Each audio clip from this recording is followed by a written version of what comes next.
Good morning and welcome to the WellMed Charitable Foundation Caregiver Teleconnection Series. Today we have a presentation from the Association for Frontotemporal Degeneration on frontotemporal degeneration, misdiagnosed and misunderstood. And we have a presenter who's been there, done that, has her heart into this. So please, Zoe, would you tell us about yourself? Yes. First of all, I do want to thank you guys at WellMed for having me here today to talk about FTD and to thank all of you participants that are attending this program. FTD is often misunderstood and not always recognized in the community and even in the healthcare field. And I'm just here to help you guys understand it better. AFTD does seek to increase awareness of FTD and promote early diagnosis and support quality care for all of those impacted by FTD.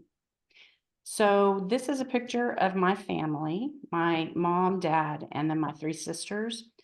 My name is Zoy Kocian. I'm an AFTD ambassador and I represent Texas. My connection to FTD is through my mother. She was diagnosed with the behavioral variant of FTD in 2012. We started seeing signs and mild symptoms back in 2008, right before she and my dad had sold their business and retired. The symptoms kept getting worse over the next few years. And then, we suspected depression, possible drug interaction issues with medication she was taking, thyroid problems, and even early Alzheimer's disease. These issues, they led us to seek help from multiple doctors and multiple practices until finally we decided to see a neurologist. And my mom's mom had Alzheimer's disease, and she had been diagnosed back in the 1980s. And the doctor that diagnosed her was still practicing when we began looking for answers. We made an appointment, and after an initial exam, he did an MRI on her brain, and he discovered degeneration in the frontal lobes of her brain. And because he was about to retire, he sent her to another neurologist who specialized in this type of brain disease. So there were a lot of steps in between before our initial appointment and exam, which included massive questionnaire, but we finally did get a diagnosis of FTD. So my story is not unique. I've talked to many other people that are involved with AFTD, and they have very similar stories, but this one, it's personal to me. So as awareness spreads, more people learn that not all dementias look the same, and young onset is more prevalent than we think. My mother was actually diagnosed in 2012, and she was 68. But we saw symptoms as early as when she was like 64 or 63. So many of us understand the most common cause of dementia, Alzheimer's disease, but there are a number of important ways that FTD is different from Alzheimer's disease and other common causes of dementia. FTD is complicated by the fact that it is a family of disorders which can begin with very different symptoms. Hopefully, by the end of this presentation, you'll have a clearer understanding of these related disorders. And finally, we'll talk a bit about how AFTD helps and supports families living with FTD and informs and educates healthcare providers. These resources include grants for families and free continuing education webinars for healthcare professionals. So what is dementia? You may feel like you already know the answer to this question. I know I thought of dementia as being memory loss. Some think of it as that, or as diseases that affect most old people. But this isn't always true of diseases that can cause dementia. Many people can present with dementia in their 40s and 50s, and I've even seen people as young as 21 who have this type of dementia. Dementia can be present without memory loss as a symptom.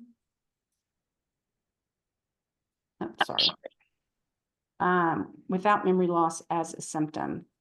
The National Institute of Health defines dementia as the loss of cognitive function, thinking, remembering, and reasoning, and behavioral abilities to such an extent that it interferes with a person's daily life and activities. So dementia can be thought of as an umbrella term which can be caused by a number of diseases or conditions.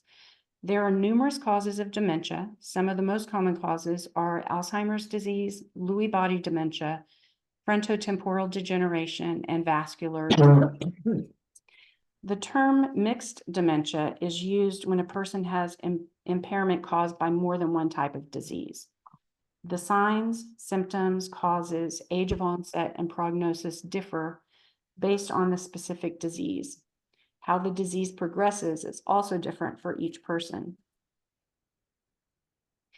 Alzheimer's disease is the most well-known cause of dementia. We don't have perfect data on the prevalence of each type, but it's estimated that Alzheimer's disease makes up about 60 to 80% of all cases of dementia, with nearly 6 million people in the US currently affected. Vascular dementia is also very common and often occurs along with Alzheimer's disease, but is caused by damage from a stroke or other vascular complications. Lewy body dementia makes up about 20% of all cases of dementia. It presents with problem solving, motor symptoms, and hallucinations. Frontotemporal degeneration is less common than vascular dementia and Lewy body dementia. There are estimated to be about 60,000 cases in the US. But FTD is often initially misdiagnosed. This form of dementia tends to have a much earlier onset of symptoms, often in the 40s and 50s. We think about half of all the cases of dementia may actually involve more than one cause. In this section, we're going to go a little bit deeper into FTD and the specific variants.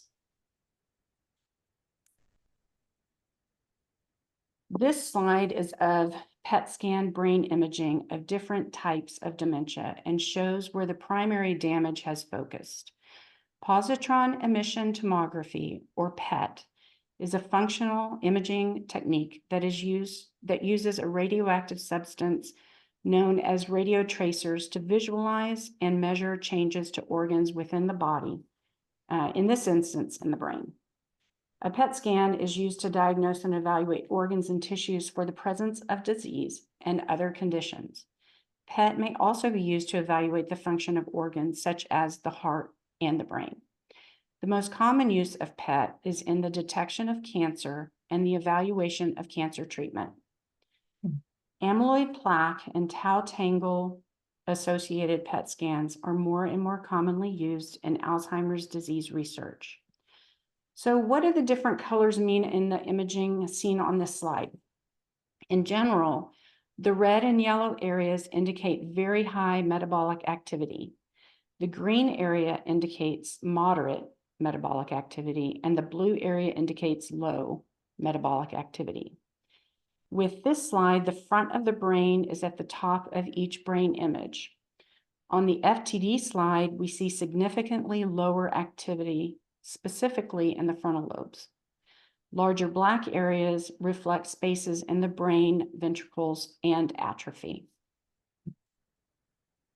So just a little brief history about FTD. Arnold Pick, who lived from 1851 to 1924, is a psychiatrist from the Austria-Hungary region who first described the clinical features of an FTD disorder.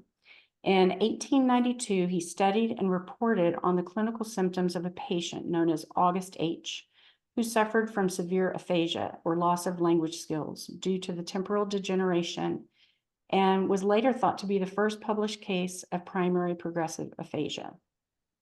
In 1911, Dr. Alois Alzheimer described an FTD pathology and termed them pick bodies. After a long quiet period, in 1993, clinical criteria for BV-FTD were established. That's the behavioral variant. In 1997, FTD-associated proteins and gene variants were discovered. In the 2000s, there was further study and confirmation of FTD-associated proteins and gene variants. And in 2015, there was greater funding for clinical trials in FTD at multiple center locations. So what is FTD? Frontotemporal degeneration is a type of dementia caused by a family of related diseases or disorders. Symptoms typically begin between the ages of 45 and 64, although age of onset ranges from 21 to 80. It is a leading cause of dementia for those under the age of 60. FTD initially presents different symptoms depending on where the disease starts in the brain. The most common early symptoms impact behavior, personality, and communication. Unfortunately, it can take more than 3 years on average to be seen by a neurospecialist to make an FTD diagnosis.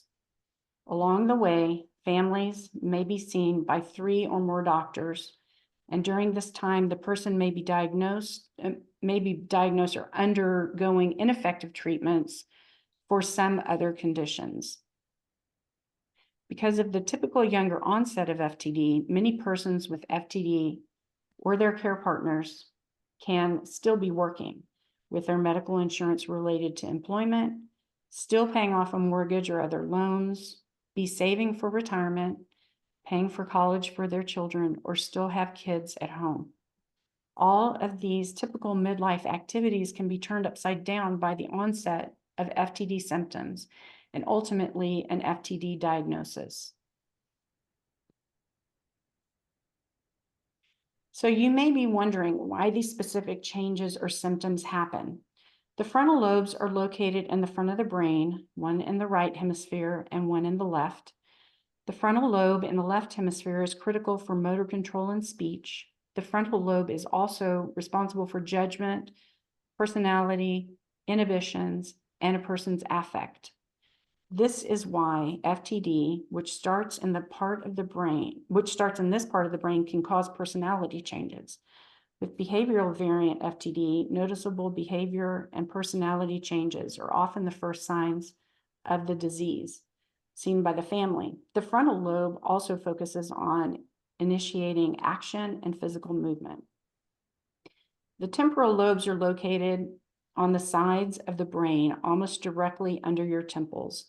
This area includes auditory, olfactory, vestibular, visual, and linguistic functions. This area is also associated with language processing, whether it is written or spoken. The left lobe is primarily involved in understanding or comprehending language. So all of these symptoms were things that we saw with my mom, and it was mostly her lack of empathy and personality changes that we noticed initially. And we just thought it was something related to retirement and that she was depressed about, starting over and all of that kind of stuff. But come to find out, it was actually FTD. So FTD is not caused by a single disease, but caused by a cluster of complex disorders. There are 3 main clinical presentations of FTD. Initial changes in personality and behavior, language and communication, or movement and motor skills. The names of the FTD subtypes or variants are listed here. Symptoms vary among people with the same diagnosis. One person's experience with FTD can look very different from another's. So let's take a closer look at these subtypes. Apathy, one of the common symptoms of BVFTD, and one of the things we noticed with my mom initially. It is one of the more common first symptoms. It typically is seen as an indifference or lack of interest in previously meaningful activities. Sitting in front of the TV, lack of interest to get out of bed, changing clothes, etc. But typically, apathy is not accompanied by sadness or grief. Behavioral disinhibition, or a loss or lack of restraint based on social norms that lead to inappropriate behavior and impulsivity. The person may make uncharacteristic, rude, or offensive comments, or ignore other people's personal space. The person may start shoplifting or recklessly spending, Touching strangers or inappropriate sexual behavior can occur. Aggressive outbursts that were not common before can be one of the symptoms as well. So loss of sympathy or empathy, loss of warmth, empathy, or concern for others when this was not typical before. Compulsive ritualistic behaviors, new behaviors or routines that were performed over and over, like writing the same sentence over and over and over, or pacing, turning lights on and off, on and off. Also, changes in eating habits or diet, excessive, compulsive, or inappropriate eating or drinking, or other pronounced changes in dietary preference. And deficits in executive function. Another symptom can be poor decision-making, judgment, problem solving, and organizational skills. So a diagnosis of probable BV-FTD requires 3 of the above clinical symptoms, as well as significant functional decline and imaging results, which confirm relevant presentations via brain scans, such as the MRI, a CT, PET, or SPECT scans. So primary progressive aphasia is characterized by progressive loss of oral and written language skills. Comprehension and language expression may be affected. The non-fluent agrammatic variant of PPA primarily affects speech production.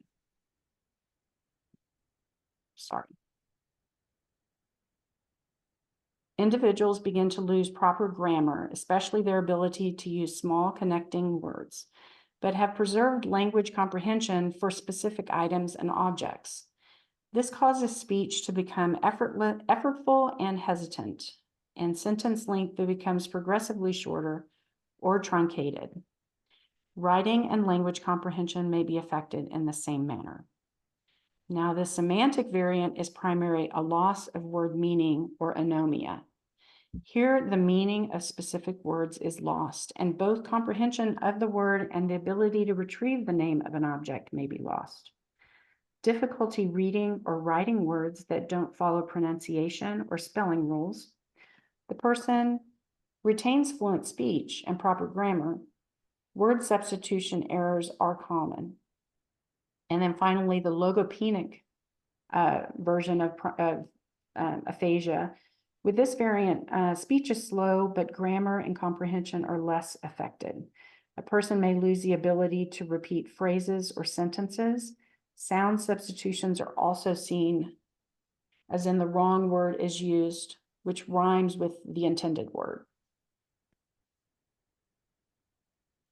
So corticobasal syndrome, or CBS, and progressive subnuclear palsy, PSP, both cause movement or motor deficits, which are the dominant clinical symptoms early in the disease and at point of diagnosis. Because of this, they are sometimes referred to as atypical Parkinsonism. Both of these disorders tend to begin deeper in the brain. With CBS, movement deficits often begin on one side of the body, but eventually both sides are affected. Changes may also occur which bring about slow or no movement, stiffness, or resistance to movement, abnormal posture to do uncontrolled muscle contractions, and some CBS patients may present with BV-FTD symptoms first. Persons with PSP can show these symptoms. The earliest visual changes are a decrease in the ability to voluntarily move the gaze of the eyes vertically, downward and upward. They may experience frequent falls. Their posture and gait is unstable, and stiffness or resistance to movement may also occur. Some PSP patients can also show clinical signs of BV-FTD prior to the motor deficits. Some of the symptoms common for BV-FTD or PPA may also be seen with CBS and PSP. These include word finding, difficulty, shorter sentences, apathy, and impulsivity. The discovery in 2011 that the C9orf72 gene mutation can cause both FTD and ALS. Unfortunately, sometimes both of these diseases occur in a single person. This changed a long-held belief that ALS is purely a movement disorder and that FTD is purely a cognitive or behavioral form of dementia.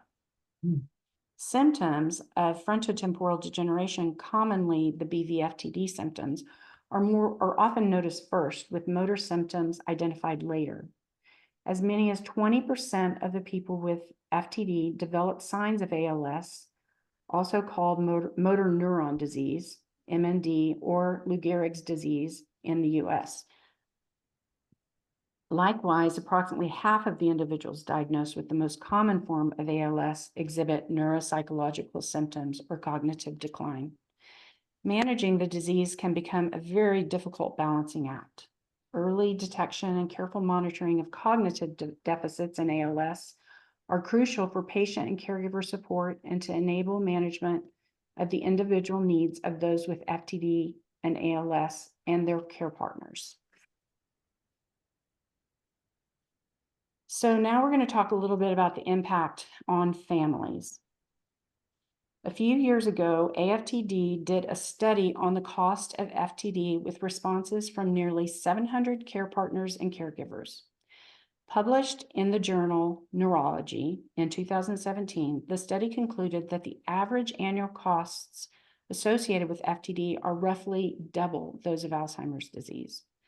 12 months prior to diagnosis, overall household income ranged from $75,000 to $99,000 a year. 12 months after diagnosis, income declined to $50,000 to $59,000. 1 in 3 caregivers stops working after a loved one's FTD diagnosis. So common symptoms include decreased judgment and financial decision-making, which can compound the financial problems. FTD caregiving can also require significant role changes in the family. There may be children, teens, or young adults still at home, or the care partner may already be caring for an aging parent. An FTD diagnosis can create complex and difficult financial and social needs for the family. And unlike many other dementias, FTD frequently occurs in middle age, meaning there are often children at home and involved in the disease. When any parent faces a serious illness, their young children and teens need support and flexibility, as well as lots of love and understanding. Few situations can be as stressful on a family as losing a parent to a degenerative brain disease. As FTD progresses, it creates ever-changing obstacles and unique challenges for families to manage. Kids and teens need support. Since FTD has no FDA-approved treatment, caregiving for a person with FTD requires a team approach to manage the complex, ever-changing symptoms that a person experiences. Care teams can consist of family, friends, and community support, a medical team of primary care doctors, neurologists, nursing staff, social workers, speech and occupational therapists if needed, elder law for medical directive, power of attorney, guardianship, disability qualification, and Medicare and Medicaid as needed. And then finally, palliative care and hospice. For both the person with FTD and the care partner, having others involved in providing care and making difficult care decisions is key. Support groups provide a resource, an outlet, and a place to collect and share your thoughts with others who understand. Having people who understand the diagnosis as well as the disease provides a safe place for caregivers to discuss their feelings. My mom's neurologist recommended we find a support group and told us about a couple that were nearby. I took the ball on this one. My dad and I began attending a monthly support group meeting in Austin. My mom's sister would go to their house to hang out with my mom, and then my dad would drive to Austin. We would meet for lunch and then head over to the meeting. Those times are very special to me because we talked about what was going on in each other's lives at lunch. And then when we went to the meeting, we talked with other people affected by FTD that were going through similar things and had similar experiences. I do have to say that our support group meetings really were our lifeline. Having people to talk with who understand what you're going through, it made us feel like we weren't alone. So let's talk a little bit about diagnosis, treatment, and research. So I've talked a little bit about the areas of the brain first impacted by FTD and how that impacts a person's initial symptoms. Now we're going to go a little bit deeper. On average, FTD can take up to 3.6 years to diagnose from symptom onset. It took us probably 3 to 4 years as well. Families report seeing up to 6 physicians before receiving a diagnosis. And I know we saw a number of them, probably 4 to 6. Most common misdiagnoses are for Alzheimer's or depression, which were 2 that we were thinking. So what should you do if you see warning signs? What is involved in getting a clinical diagnosis of FTD? As awareness of the disease spreads and we better understand its pathology and criteria, diagnosis is improving. A comprehensive diagnostic exam can be challenging for the person diagnosed and their care partner, but a comprehensive neurological evaluation is necessary to make an accurate clinical diagnosis. A clinical diagnosis of FTD typically involves evaluation by an FTD specialist like a neurologist, a behavioral neurologist, or a neuropsychologist. These professionals are more likely to have experience making an FTD diagnosis. Diagnosis will also include a review of the person's medical history, a neurological exam, which includes a variety of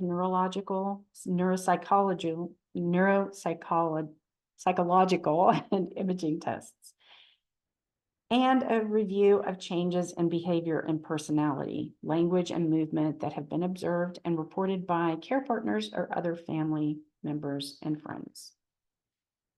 A pathologist can look at the affected brain tissue after death to see what occurred in a specific portion of the brain and then make a definitive diagnosis.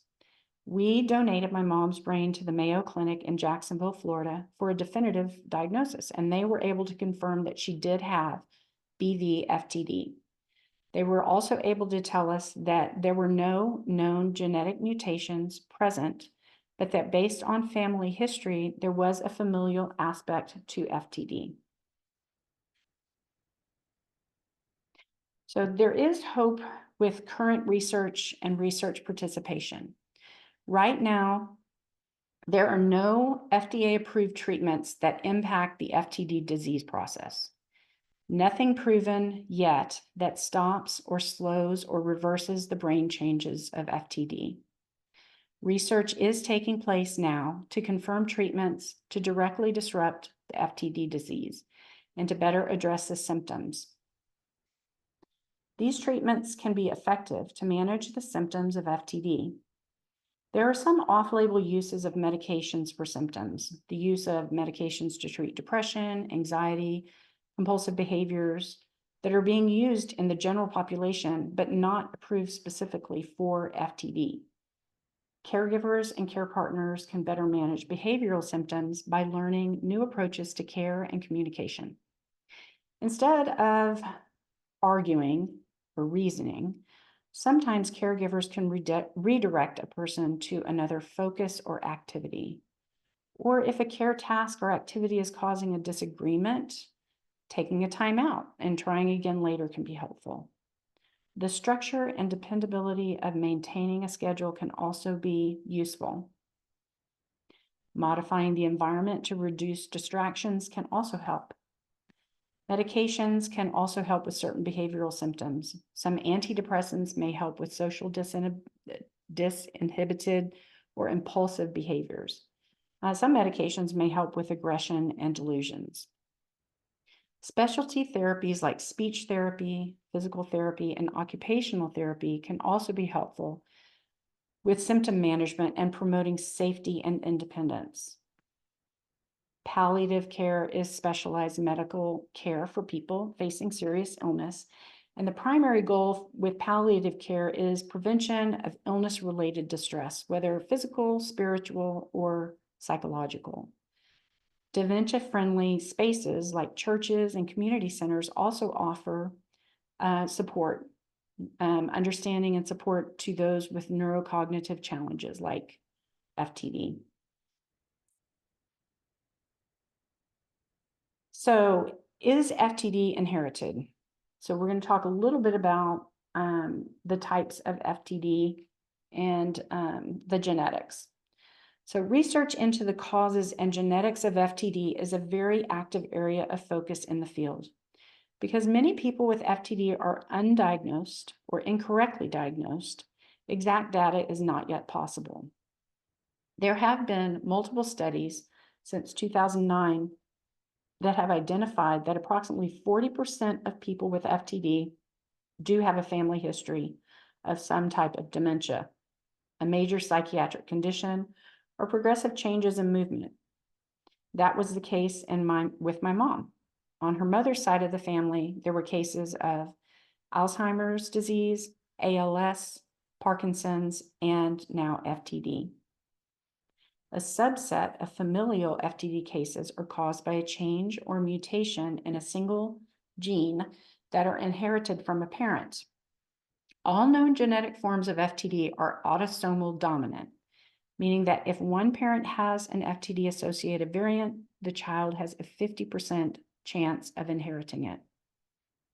While the majority of genetic FTD is caused by 3 genes, the C9 or 72, the GRN, and the MAPT, at least 9 more very rare variants are known to cause FTD, and more may be discovered. That was one reason why we felt it was really important for our family to donate my mom's brain, because they're able to do research and determine whether or not she had possibly another genetic variant. In most people diagnosed, FTD is a sporadic condition. There's not any known family history of dementia or neurodegenerative disease. And with sporadic cases of FTD, the risk of other family members developing FTD is no more or less than anyone else in the general population. Whether you have a personal or family history of FTD, or whether past misdiagnosis could potentially be masking one, AFTD recommends that you continue to learn about the genetics of FTD and consider genetic counseling as the best first step to answering questions about your genetic status. A genetic counselor can evaluate the likelihood that you or your family member's condition has a genetic cause. A genetic counselor can help you think through the benefits and risks of genetic testing and provide ways to talk to family members about genetic testing, privacy concerns, and more. Individuals and families who are concerned about a genetic disease may benefit from a genetic consultation, regardless of whether testing is available or desired. Many people seek information and coping strategies as much as test results. Genetic counseling does not always mean genetic testing. Uncertainty of genetic status can lead to increased stress. I was very stressed until we had gotten the results of my mom's brain donation. If you have questions about your genetic status, you need to see a genetic counselor. You do not need to undergo genetic testing to talk to a counselor. The AFTD does have a lot of information about genetics on their website, and you can go to their FTD genetics webpage. That information is provided in this presentation as well as on their website. Many FTD clinical studies and trials are underway, and researchers are always seeking participants. Studies include experimental treatments to target FTD symptoms, as well as potential disease-modifying treatments for people with sporadic and familial FTD. Studies also include naturalistic and observational studies to map the course of FTD. Some studies do not require the participant to know their genetic status. So AFTD encourages everyone affected by FTD, including those diagnosed, their family members and caregivers, to enroll in the FTD Disorders Registry at ftdregistry.org. The FTD Disorders Registry is a secure electronic database that allows people impacted by FTD to participate in survey research and informs them of research opportunities and scientific advancements. Healthcare providers, researchers, clinicians, study coordinators, and other FTD allied professionals are invited to sign up to receive the registry's quarterly newsletter. And that is available on the website as well. So I wanted to provide a quick look at AFTD and a snapshot of some of the resources that AFTD provides to families and also to healthcare professionals. Our mission is to improve the quality of life of people affected by FTD and drive research to a cure.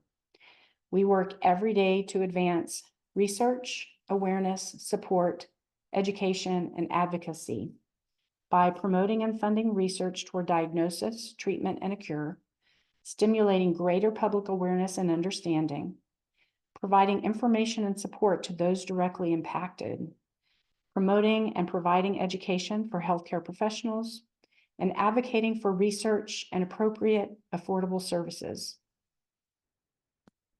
Everything AFTD staff, board members, and volunteers do revolves around these 5 mission areas. Here we have a list of some of the resources because no one really should face FTD diagnosis alone. AFTD offers a number of informative newsletters and publications. You can register through the AFTD's homepage on the website to begin receiving the newsletters or to order the publications. AFTD offers 3 Comstock grants. These grants offer up to $500 for caregivers who live with a loved one with FTD. They also have travel grants that the caregiver can apply for to help with attending the FTD conferences. Quality of life grants help those that are diagnosed with FTD to access services or support that will improve their quality of life. And AFTD does provide various support group opportunities, which are, like I said, a lifeline for families. My dad and I attended the support group in Austin, but there are FTD affiliated support groups meeting in person across the country. There are also phone groups that meet via Zoom and phone. Some of those include young people affected support groups, men's support groups, parents. There are also social networking programs that are available, and you can find these all on the AFTD's website under support groups. And for people with FTD, there are also support groups available for them, and you can find that information also on the website. There is more, and you can check it all out, or you can contact the helpline for more information. AFTD also provides a number of resources that can help medical clinicians and care professionals to better support those with FTD. AFTD's Partners in Care is a quarterly publication focusing on specific FTD variants, challenging symptoms, and common problems or concerns. Each Partners in Care includes articles of interest to professionals and families. The AFTD Health Professionals webpage includes additional topics around clinical presentation and care. AFTD also offers free webinars with the topics of interest to professionals and families. So, how you might want to get involved with AFTD. There are a number of ways that people and families can get involved and make a difference. One of them is in research. The FTD Disorders Registry helps people learn about and participate in FTD research.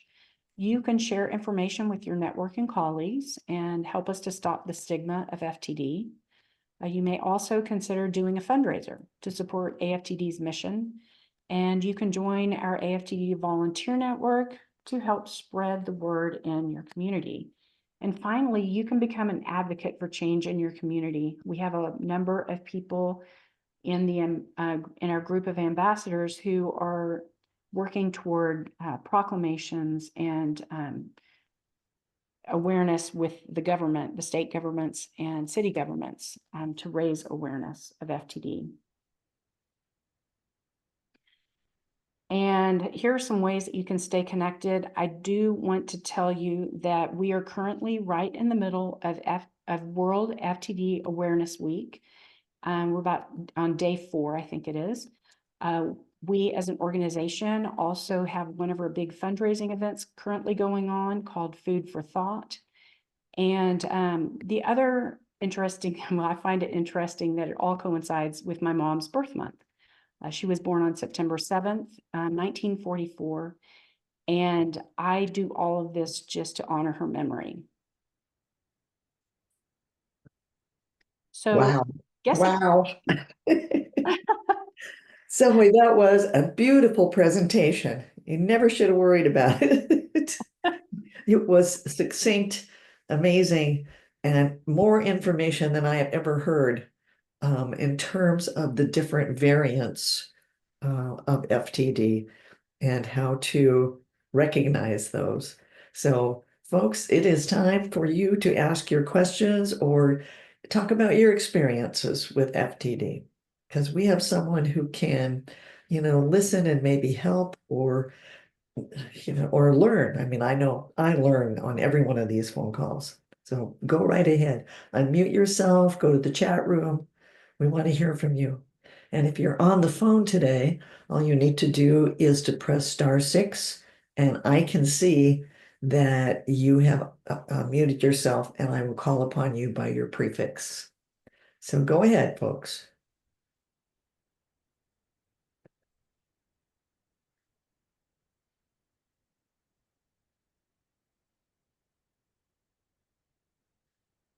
Okay, I'm going to start with the question. In these clinical trials, are they looking for, just maybe younger or elderly people? my understanding is they look for people of all ages. If you have like one of the genetic variants, those are, they can be younger people that are involved.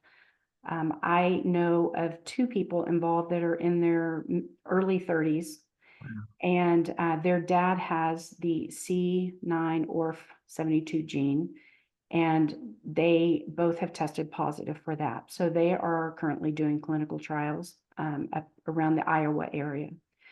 The other thing is that if you have a familial aspect to your, like with my family, they can get you involved in different research programs with that as well. And there's some of the tests, some of the research programs, like when my mom was still alive, one of the requirements was that she be able to swallow pills. And at that point, she was not able to swallow anything hard or large. And so she didn't qualify. But there's all sorts of programs coming up all the time for research. And the best way to get involved is to either call the helpline to get more information, or go to the website and sign in for the FTD Disorders Registry. Okay, great. Thank you. Eva asked, so there is no cure for FTD? Yes, that is true. There's no cure and there's no treatments yet. So we're hoping that there will be some, particularly with the genetic variants of the FTD, because those would probably include gene modification. And so we're hopeful. We're working with the Alzheimer's disease. We're working with all the brain disorders organizations to make sure that our studies we share our studies and stuff too.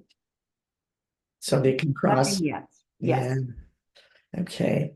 I have one other little question for you. Mhm. Would it be possible for you to send us your slides to share with people? Yes, and I forwarded those on to Tina and also to you, Evelyn and Minerva. If you need me to forward them any other way, just let me know. But the slides, I find the slides very helpful after a presentation. Okay, and usually people send a PDF just Yes. to Okay. protect you. But would you mind pulling out the resource page and sending that as a separate document? Sure. Because sometimes people, they just want to start calling right now rather than going back and looking at the podcast again. So Yes. that would be great, really great. Okay, folks, come on, we've got time for a couple more questions here. I wish I knew half of what you know about FTD. I'm taking so many notes, more than I've ever taken in another presentation. So I think you've done a spectacular job here, and I'm sure other people. I mean, it's all a little overwhelming because it's gotten so different now that we have all of the brain research and we know, exactly what's happening in the brain and the PET scans and all of the different tests that they can do. It gives us so much more information that it's a little overwhelming. I do find it very interesting to look at the brain scans that are included in this presentation. Um, I never, until my mom was diagnosed, I never gave it a second thought. I just thought your brain started deteriorating and you wound up with dementia related symptoms. Little did I, and my grandmother had Alzheimer's, so she lost her memory, and that was very obvious. But with my mom, it was so subtle with FTD, just Right. the subtle changes that just started to increase, made it just really hard. I can see why even medical professionals have a hard time diagnosing. Right, right. Eva also asked another question or two. She says, after diagnosis, what is the point of continuing to see a doctor? And wouldn't it be better to concentrate on getting caregivers organized? So that is a great question because we probably saw the neurologist once or twice after she was diagnosed. But the most important doctor to keep in the loop is your primary care physician. And you will continue going to see that one. There are complications associated with the symptoms and such with FTD, and the primary care physician can help to direct all of those questions and to the appropriate medical professionals. Kind of help case manage Yeah. the team. That would be great. Steph says, I recommend if you live near a major university medical center, you contact them for a diagnostic screening. They are more updated, more to date on searching for symptoms of various dementias and may have an opportunity for your loved one to participate in research. Thank you, Steph. That's really good information. A lot of the clinical studies are being done at big universities. Yes. Okay, anybody else? We'd love to have your input, your suggestions. I'm gonna just take 1 minute while you think about it and tell you about the presentation we're having next week. Healthy living for your brain and body. And this is going to be pretty interesting because it is about the new science and about the plasticity of the brain and about what can happen if you change your diet or your exercise or even your behaviors to be more health oriented and how it can change your life. It can change your aging. It can change the length of your life. So I think it will be really interesting to hear about that. And that's next Tuesday, September 30th. So we look forward to that one. I also want to let folks know that if you got the information um, for this presentation from someone else and didn't register, please call and register so you get the resources. And the number is 866-390-6491. You'll not only get the resources, but you'll also get all the monthly calendars from now on, which are amazing. And for the next month, we've got some really good stuff going on. Before I tell you about any of those, though, let me say that Randy says, Zoe, can you tell us again what the benefit of knowing genetics currently are in play? Randy, do you want to talk to us about that a little bit? It's a little confusing.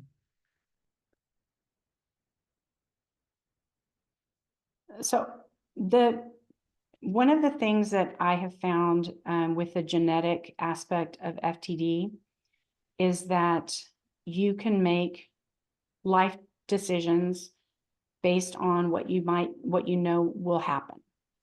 I find I found that I was somewhat nervous and stressed out by the idea that I was probably going to get FTD Ah, until after my mom's brain autopsy.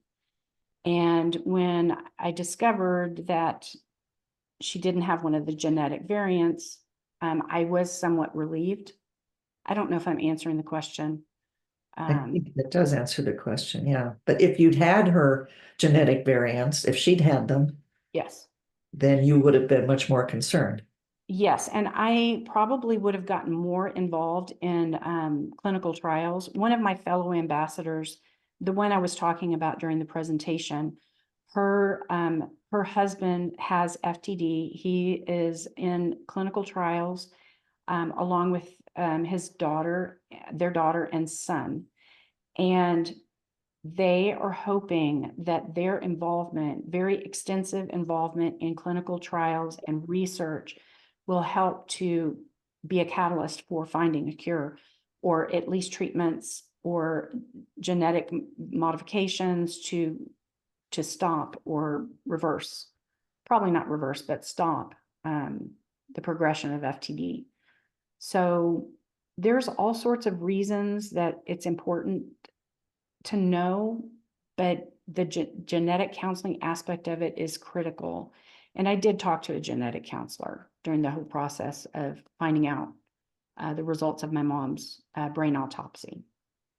Right, because we all know that with dementia, the earlier you know, the better and well, the better that you can plan and the better job you can do for the whole family and the whole care team in putting it together and making all of the kinds of plans, for the end of life that need to be made. Yes. Okay. Sharing from my community in San Antonio. Thank you. Oh, San Antonio, Texas. Alzheimer's and dementia care. You at the University of Texas. Health physicians. Ah, nice. All right. Well, I'm not going to keep folks on the phone because there are no more chats. I don't see anything. But I can't thank you enough, Zoe. You did a beautiful job. Thank you, Absolutely. guys. Thank you Yes. so much. Yes, and I want to thank all of our caregivers for what you do. This is such a tough, tough disease. And I think everybody involved knows that, especially after this, presentation. It's just so complicated. I also like to thank the WellMed Charitable Foundation for all of the really good stuff that they do in terms of supporting caregivers in Texas, in Florida, and all over the country through these podcasts and through these Zoom calls. So we really appreciate them. And let me see. Somebody wants to know if you know where the next AFTD meeting is. The person says, this is Steph, I heard Seattle. That is true. The next one is in Seattle. It'll be in May of next year. And we'll be putting more information on the website as it becomes available. Cool. Hey, Steph, you're up on it there. I'm pretty impressed. So thank you, everyone, and thank you for filling out the survey and for being here today. And I just really, really appreciate what you've done for us here, Zoe. And with that, I am going to stop the recording. Okay. And I want to wish you all a good day and know that this recording will be on our website. So don't, hesitate to tell other people.